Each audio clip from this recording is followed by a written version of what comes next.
Assalamualaikum warahmatullahi wabarakatuh. Bismillah, alhamdulillah, wassalatu wassalamu ala rasulullah wa ala alihi wa sahbihi wa wala amma ba'd. Jamaah sekalian rahimakumullah. Pada sesi ini kita akan sama-sama belajar tentang Idul Fitri, sholat Id, dan hal-hal yang berkaitan dengan pelaksanaannya. Pembahasan ini akan kita coba bagi dalam beberapa subbahasan, dimulai dari pengantar. Dalam pengantar ini paling tidak ada 3 poin. Yang pertama, bahwa Idul Fitri merupakan salah satu hari rayanya umat Islam, dan kita kaum muslimin setiap tahun merayakan Id, dan ada 2 Id yang dilaksanakan oleh kaum muslimin, yaitu Idul Fitri dan Idul Adha. Kemudian yang kedua, orang yang sudah biasa melakukan ketaatan, kemudian ada uzur sehingga tidak bisa melaksanakan ketaatan tersebut, maka insya Allah akan dicatat baginya pahala yang penuh, pahala yang utuh karena uzur tersebut.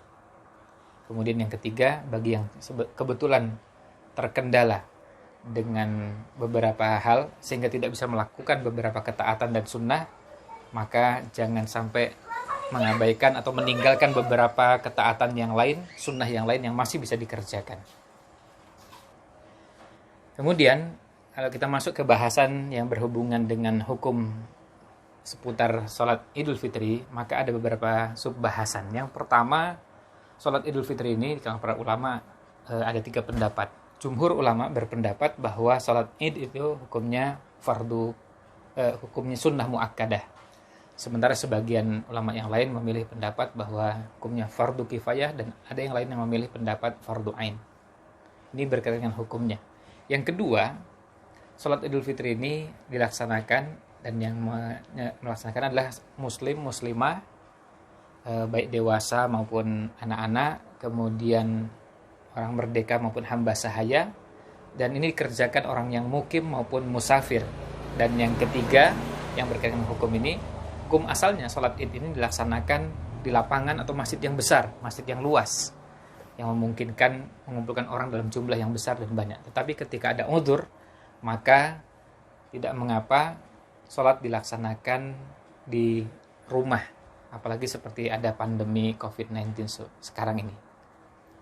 Selanjutnya, berkaitan dengan masalah takbiran. Yang pertama, takbiran ini dilaksanakan setelah terbenamnya matahari hari terakhir Ramadan. Kalau Ramadannya 30 hari, maka takbiran dilaksanakan pada saat ketika kita sudah masuk 1 Syawal, artinya keluar dari bulan Ramadan, kita sudah mulai bisa takbiran. Dan kapan berakhirnya? Berakhirnya takbiran ini adalah ketika kita akan melaksanakan sholat Id. Jadi menjelang pelaksanaan sholat Id, kita mengakhiri takbiran kita. Yang kedua, setiap muslimah dianjurkan untuk memperbanyak takbir. Dan yang afdal adalah semakin banyak semakin baik.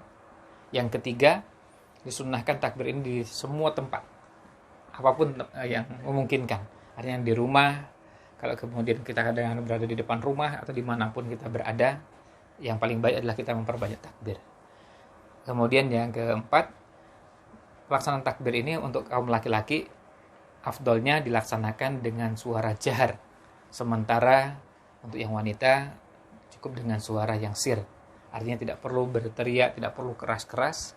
Kemudian yang terakhir, yang kelima, yang berkaitan dengan takbiran ini, bahwa tidak ada hadis yang sahih yang menyebutkan redaksi takbiran dari Rasulullah Shallallahu Alaihi Wasallam. Namun kita dapati ada riwayat-riwayat, asar-asar dari beberapa sahabat, seperti misalnya asar dari Ali bin Abi Thalib dan Abdullah bin Mas'ud radhiyallahu an, dengan redaksi Allahu Akbar, Allahu Akbar, La ilaha illallah, wallahu akbar, Allahu Akbar walillahil hamd. Selanjutnya, ada beberapa adab atau beberapa sunnah yang sebaiknya diperhatikan ketika kita akan melaksanakan sholat Id. Yang pertama, kita usahakan sebisa mungkin mandi terlebih dahulu, menggosok gigi, kemudian keramas, lalu bersih-bersih, dan kita menggunakan pakaian terbaik yang bisa kita kenakan dari pakaian yang kita miliki. Tentu pakaian tersebut pakaian yang sesuai dengan tuntunan syariat. Yang kedua, sebaiknya sebelum kita berangkat, kita upayakan sebisa mungkin makan. Dan kalau memungkinkan makan, itu kita makan dengan beberapa butir kurma seperti yang pernah dipraktekkan Nabi SAW, itu yang afdol, yang lebih utama. Yang ketiga, pastikan pelaksanaan zakat fitrah atau zakat fitri kita sudah tertunaikan. Karena batas akhirnya adalah sebelum pelaksanaan sholat id. Kemudian yang keempat, tidak ada sholat sunnah khusus yang dilaksanakan sebelum pelaksanaan sholat id. Jadi tidak ada qobliyah sholat id. Kemudian yang kelima, kita juga dianjurkan untuk memperbanyak takbir. Jadi sejak malam, kemudian berlangsung pagi, sampai dengan sebelum pelaksanaan sholat id. Selanjutnya, untuk bahasan kaifiyah atau tata cara pelaksanaan sholat idnya, secara garis besar bisa kita jelaskan sebagai berikut. Pertama, sholat id ini dilaksanakan 2 rakaat dengan di dalamnya ada takbir tambahan. Kemudian yang kedua, itu sebelum sholat kita akan meniatkan bahwa kita akan melaksanakan sholat id. Kemudian yang ketiga, yang perlu diperhatikan juga adalah bahwa ketika kita hendak melaksanakan sholat, lebih utama kalau kita punya sutroh. Sutroh itu artinya ada pembatas di depan tempat pelaksanaan sholat kita. Kita akan melaksanakan sholat dan kita usahakan sutroh ini kita buat dalam jarak yang cukup antara kita dengan sutroh tersebut, sehingga pada saat kita sujud cukup untuk pelaksanaan sujud kita. Dan sutroh ini bisa bentuknya apapun, bisa tembok, bisa kemudian meja, kursi, atau benda-benda yang kita miliki di rumah, termasuk lemari. Biasanya kalau dalam rumah, sutroh ini tidak terlalu sulit karena banyak yang bisa dijadikan sutroh. Kemudian sholat id ini kita pada saat kita mengawali, kita melaksanakan rangkaian sholat id ini, begitu kita mulai dengan takbir Allahu Akbar, artinya kalau kita menghadap ke sini atau kalau kita menghadap ke kiblat, tentu sutroh kita posisikan di depan kita. Nah, ketika kita melaksanakan sholat kemudian Allahu Akbar,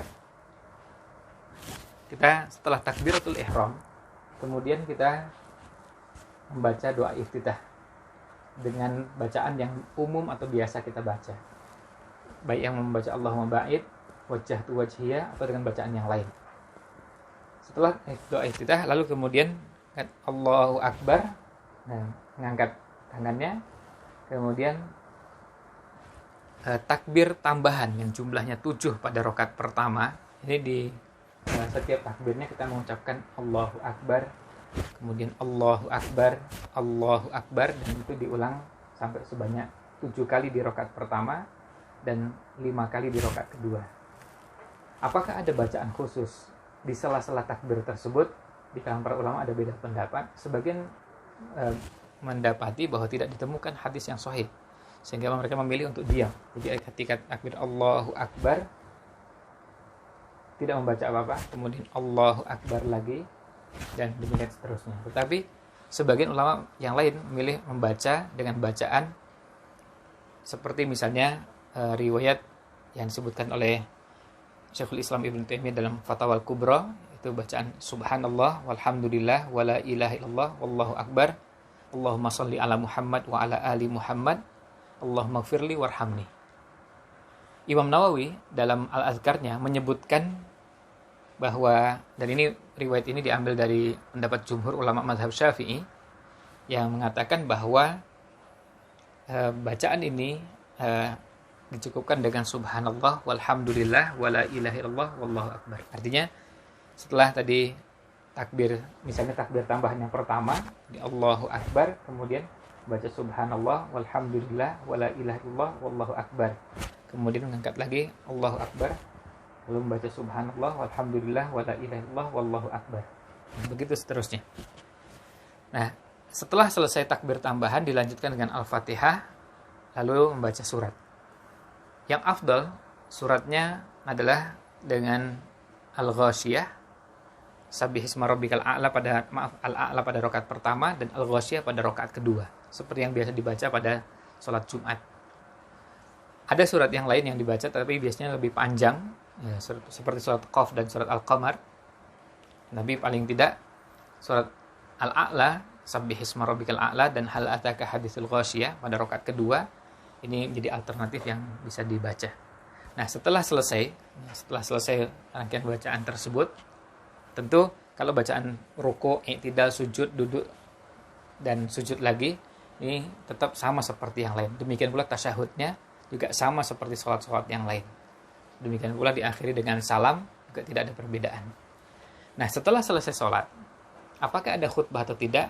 Ada perbedaan pendapat dengan para ulama. Sebagian ulama memilih berpendapat bahwa itu ada dan sebagian lagi mengatakan tidak. Tapi Allah alam, pendapat yang dirajihkan oleh sebagian ulama bahwa itu tidak perlu ada khutbah setelah pelaksanaan sholat ini. Wallahu alam. Nah, kalau terkait dengan waktunya, waktu sholat id ini setelah matahari naik.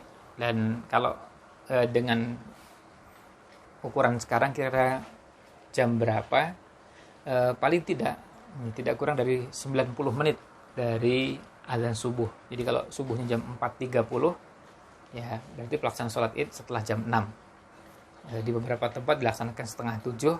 Nah, itu yang insya Allah sudah jelas masuk waktu pelaksanaan sholat id. Dan waktunya terbentang sampai dengan sebelum zuhur. Kemudian ketika akan mengawali sholat, tidak ada tuntunan adzan, iqamah, juga tidak ada tuntunan untuk membaca as-sholatu jami'ah. Wallahu alam. Kemudian yang terakhir, bahasannya adalah apa yang dilakukan atau adab-adab sunnah-sunnah yang dilakukan setelah sholat id, dan ini juga perlu mendapatkan perhatian. Terkait dengan hal ini, yang pertama tidak ada sholat sunnah khusus sesudah sholat id. Jadi tidak ada sholat ba'diyah setelah sholat id.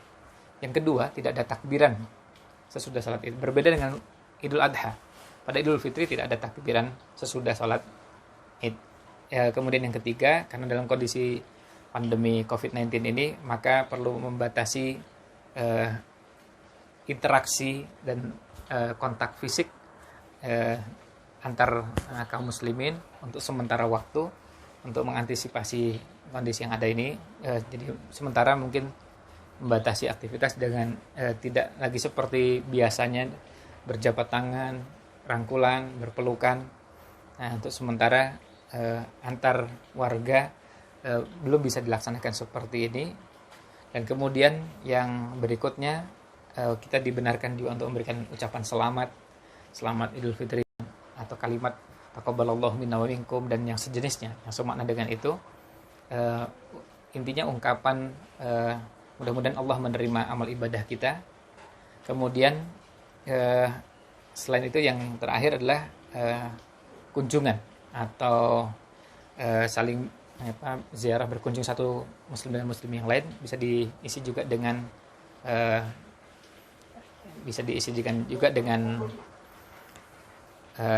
berbagi hadiah atau saling memberi satu dengan yang lainnya.